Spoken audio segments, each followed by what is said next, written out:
It's a relatively quiet Sunday here at the Grove, but might have an influx of people yelling and screaming at some point, or motorcycles. I suppose this is going to be part 3 to the mysterious sounds. Somebody made a comment, please don't make us wait till the year 2021 for part 3. So I'm going to kind of wing it here. I'm hoping I don't forget something. I don't want to go on a long life story of mine on certain things. This is the speculative version of the mysterious sounds. So where do I start? I guess we could start on a video from a long time ago that I mentioned something about Spiricom and how I wanted to somewhat replicate the results, that kind of thing. And so I came up with a backpack version, not exactly the original design. And I wasn't really happy with it. So those of you familiar with Spiricom will understand some of this. If not, Mr. Motorcycle, if not, you're going to have to just kind of research a little bit of this for yourself. I don't have a lot of prepared material and that kind of thing. So, but maybe I could provide some links in the description or whatnot, so you can kind of dig into it a little bit. So anyway, Spiricom in general is supposed to be a more of a how do you put it, a biofeedback type system where you're generating a radio signal, you're generating audio tones as sound waves, sorry. And the theory is, the spirit is there in presence of everything else, and it kind of gets mixed in, that kind of thing. I'll throw up a quick diagram of the original Spiricom material that was issued out by George Meek. To give you kind of an idea, I'll just keep it up here so you kind of eyeball it and see what the hell I'm talking about. So again, it's just more of a biofeedback kind of thing. So during this backpack stuff, the version that I had, I'm like, this doesn't feel right. This ain't right. We could do a lot better than this. If they're supposedly mixing things in with, let's say, radio waves and sound waves and that kind of thing, and that's how they're bringing themselves over audibly to us to some extent. The original Spiricom, Bill O'Neill, he used a very low power device in the milliwatt range, handmade, operated in the ham radio frequency band. Actually used a couple different frequencies, I guess, but the one that's been published, what was it, around 29 megahertz. So I didn't like this approach. There's just something about it. I thought, well, I am in contact with certain things here. Okay, let's put it that way.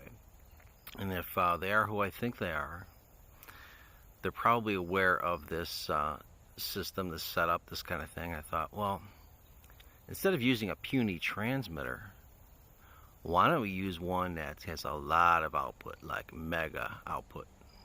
What could you accomplish with something like that? So this was more of an experiment. Now, we do have a couple transmitters in the area that I'm suspicious are causing different kinds of effects. And, some are normal, some are, what's going on here? But for this particular experiment, related to kind of the Spiricom aspect, eventually I put the thought out that, you could use these radio waves in the environment. But part of the meditation, again, you have to go back to part 2 of the video to understand some of this, but part of the meditation was I included 2 different transmitters. And I said, yeah, there are 2. One's low power, one's high power. You probably want to avoid the low power one, even though you can probably get some effects. The low power one would have been, let's say, the cell phone towers. The other one that I had more faith in would be the radar on the next street over. It's south of the cemetery, 147th. You'll see it's a big orange spinning radar. Now, I cannot get information for exact power output, but it looks like it puts out 100 kilowatt, but when it peaks, it pulses at 1 megawatt. So a megawatt, that's a lot. That's big time, right? What can you do with that? And that was part of the scenario. Now, I mentioned frequencies, audio frequencies. So part of the meditation I mentioned only one specific one, which was 1 kilohertz. Now, where does that all stem from? Well, there's different reasons for it. To keep it short, if you're a tech junkie, electronics junkie, you know that 1 kilohertz is used in a lot of diagnostic stuff. However, when the radar chirps, when it pulses out, I should say, you can get this kind of a chirp effect. And it should be around 1 kilohertz. I have to go back, but off the top of my head, at that time was like, it probably puts out around a 1 kilohertz kind of chirp. I don't know if that's going to be helpful in any way. Remember, this was all experimental stuff, but I'm just kind of putting that out there. So yeah, we got back around 1.2 kilohertz. We did get the singing effect. We did get the statement, voice check, as I said. Now, the whole thing with the voice check, what's interesting for me is that I promote the idea of study the idea of telepathy. Once you discover certain aspects of it, there's a lot you can play around with.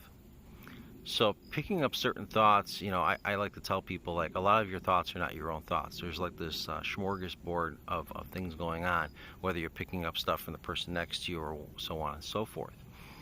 So during this meditation, toward the end, I said, leave me something technical so that I know that it's you.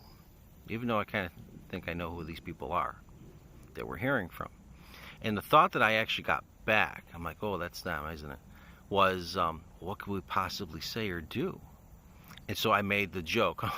I'm like, you could just always give us a voice check, as a microphone voice check. So it was like half joke, half serious. I mean, yeah, what could they possibly do to let me know it's them? I guess just take what I said and roll with it, and that's enough for me. Studying this to convince me. There's a whole bunch of things that show me that something's going on. So on one of these videos I did probably a year ago or so that was related to the Spiricom aspect, I did say that we're having some results. We're having some success. Is what I did during the meditation still a biofeedback version of Spiricom, or is it something else? Well, let's look into this. Maybe, I don't know yet. But what I find fun, and again, this is the speculation aspect too, is so on the day before that brother and sister got their recording, as part of that meditation too as well, I said, let other people be the ones who experience it, but I also added, I would really like to partake in this one if I could, and I'm glad that I did, because the day before they got their recording, when I heard that melody down by the creek, and then I heard it near the pond, and then when I got into the cemetery, it was as loud as a police PA. I mean, just freaking ridiculously loud. And of course I checked out the trees for PA speakers and everything else. I went through all the rationale stuff. But for them to get their recording, though, the next day of the same thing, and for them not to hear it, it's very likely that this was a clairaudient event for myself, which is probably why it was so damn loud. Now, I've been through these things before outside the Grove, at home, things I don't normally talk about because it's not related to the Grove, but here I can mention that. I'll give you a small example. So maybe 20 years ago, I had my own, what I would consider my lab. It was a pretty big area. I could work on my electronics or whatever experiment I wanted to have. And so one day, nobody was home, and I cranked up the music, I'm doing my thing. And then out of nowhere, there was this extremely, utterly loud, above the music, remember I got it cranked up, of shattering glass, like someone took an actual drinking glass and shattered it at my feet.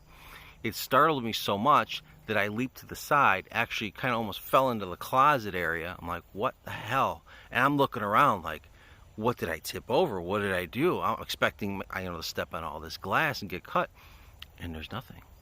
And I do my rationale thing, go around the house. What I found out later, what was interesting was my mother and my grandmother, they were, when I mentioned this to my mother, she was kind of taken back a little, and she's like, me and your grandmother have been hearing sounds of shattering glass coming from the direction of that area where I work in.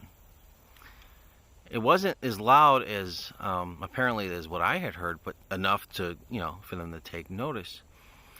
So I don't know if that's a clairaudient event.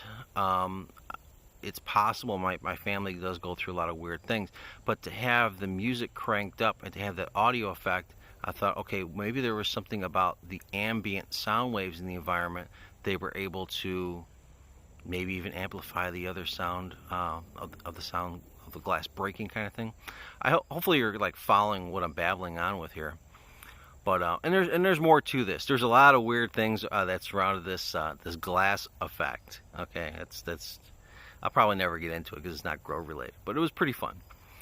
And but it makes me think about the science of this kind of stuff. So when I try to apply these things, out here at the Grove, the group that I should back up, the people that I was putting this thought out to, when I said in the beginning of meditation, I said, if you are who I think you are. And what do I think they are? Typically, when I do these meditations, it seems like when I'm just outright flat wrong, I don't get a response. And maybe I get some right, but some wrong, I get no response. But then I put all these other things into play in my thoughts, and suddenly I get this response like, okay, so I'm supposed to take this literally? Like, okay, it's truthful or something, right? So what do I think these beings are? That's a very complicated thing. Let me pause this for the plane. All right. So what do I think these are? Again, I don't want to give a life story, but the things that have been going on behind the scenes with me and others here over the years, I started to get the impression with slight, seems to be verification, we'll just leave it at that we're dealing with multiple beings. Now, what do I mean by that? Okay, I'm convinced beyond the shadow of a doubt, yes, we survived death. Okay, and that'd be fun to get into that later. But out here, it was like, no, this is not all dead stuff. Everyone's thinking everything's dead. This is so much more complicated.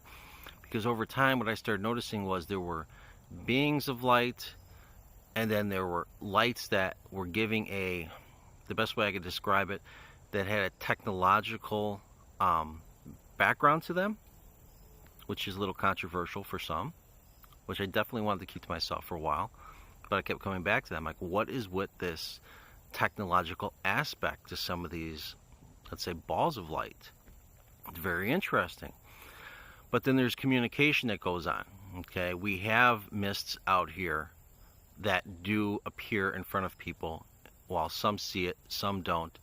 And I know for a fact that, at least in one instance, that one of these mists, under those types of scenarios, can communicate information that is, it'll tell you what's going to happen ahead of time, within moments, and then it happens. So these are like little verifications, like, okay, something's going on, that kind of thing. So like there's this this aspect to, wow, it's pretty sunny. This form of communication, there seems to be an aspect to where if something wants to get its point across, it might not necessarily be able to get it across in your environment the way they want to. So another form of beings can do that for them. It's like a collaboration. I know this sounds crazy if you haven't been involved in any of this. It sounds so far-fetched and like wild-eyed, fantasy land kind of thinking. But for those of you that are actually taking this stuff seriously, if you want to make some progress, maybe you need to kind of listen up. I don't know. So when I put that meditation out, if you are who I think you are, the way that I see them as, man, that's so bright. The way that I see them as is, yes, there is a small smidget aspect to the dead, but in order for this communication to take place, it takes a little bit more oomph. Let me pause this here. Yeah, that's better. So what would it take? Let's say you are. Let's just assume, like, okay, I'm going to contact the spirits. and some dead person, and maybe that dead person's been trying to send you messages forever, some way, shape, or form, and you're just not getting it, or it can't happen, it just ain't working. So maybe they can resort to something else. So around the world, people say they're contacting a certain group on the other side, dead people, right? And this group has a name. Now, some people that are in touch with this group, so they say, some of them are just sticking to the dead aspect. Others are going in this other direction to where it's not all dead. It's like that much dead kind of stuff. So it's those people that are saying, not that much dead. I have more faith in, because, just based on my own personal experience. So it's kind of biased maybe, right? Whatever. Anyway, if you go back and hear the singing effect, the tone, the voice check thing,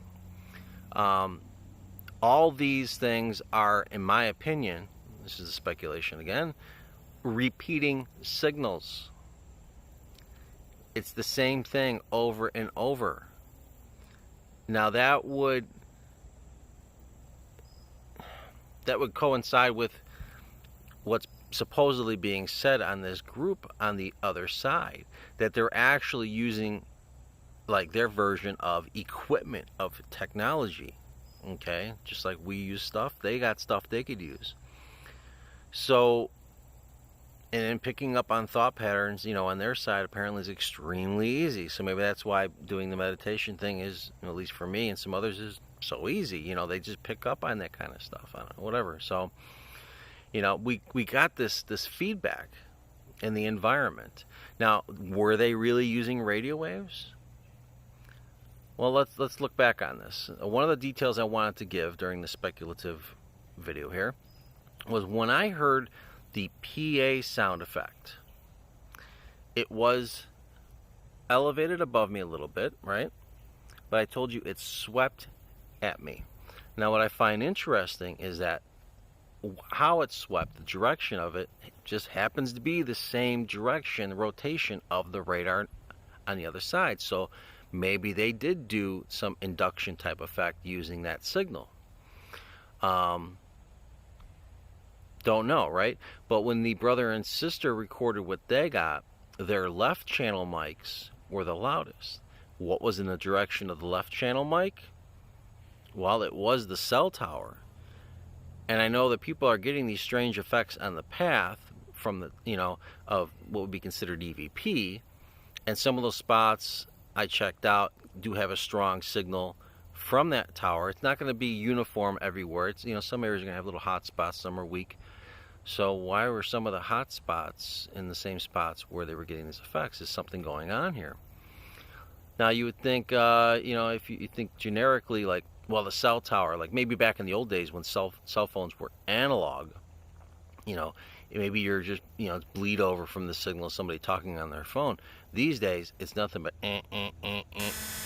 digital noise. So you're not going to get vocalization out of it. What was going on here? Was there, I don't want to get all technical, but, could there be a mixing byproduct, one frequency against another, and we were getting just, something from another radio station nearby. Those of you into this kind of stuff, especially if let's say you own a basic police scanner, what imaging effects are like and stuff like that. Anyway, let's see if I'm missing anything here. I don't know. I'm sure I'm missing something. I don't know. I was debating whether or not to even do this video, but I figured maybe I'll just do something, and then maybe if I, come up with the stuff I forgot, to do a part 4 or whatever. But that's pretty much it. So for those of you wishing to experiment, keep that open mind. Who you think it may be may not be who it is. If you're getting it doesn't have to be dead people buried in a cemetery. My impression these days is that because there's so much focus on the Grove, there's so many people visiting, so many people thinking about it. I believe that there is a byproduct to that. I think the constant thinking can have a beneficial impact on an area as far as contact is concerned. I'll just put it that way. So, and that is what is being reported from this supposed group on the other side. That they say, yes, when you do these experiments, try to do the experiments in the same location. Don't change locations. Why is that? They say they call it a contact field. And that your thoughts, your intention, your pure, what you're really doing. You could try to confuse yourself all you want and deny and, go into denial, but whatever your true passion, your intent, when you're putting those thoughts out, let's say you're trying to contact that group on the other side, that field is supposedly stronger when you do that. So the Grove, when I started hearing stuff like that over the years, I'm like, well, the Grove would definitely qualify for that. There very well can be a contact field, and we should take advantage of that in a polite way. It doesn't mean you're always going to be able to do it. And now I'm thinking about maybe we need to do a part 4 on the background of people supposedly in contact with this group. There's a collaboration going on. This group likes to make contact, but they don't always make contact on purpose. So, anyway, yeah, part 4. We need a part 4, and a part 5, and a part 6. Have fun. That was your part 3. You didn't have to wait till 2021. I'm definitely forgetting stuff, but that should get you a little bit started. Now this is what it's like when worlds collide.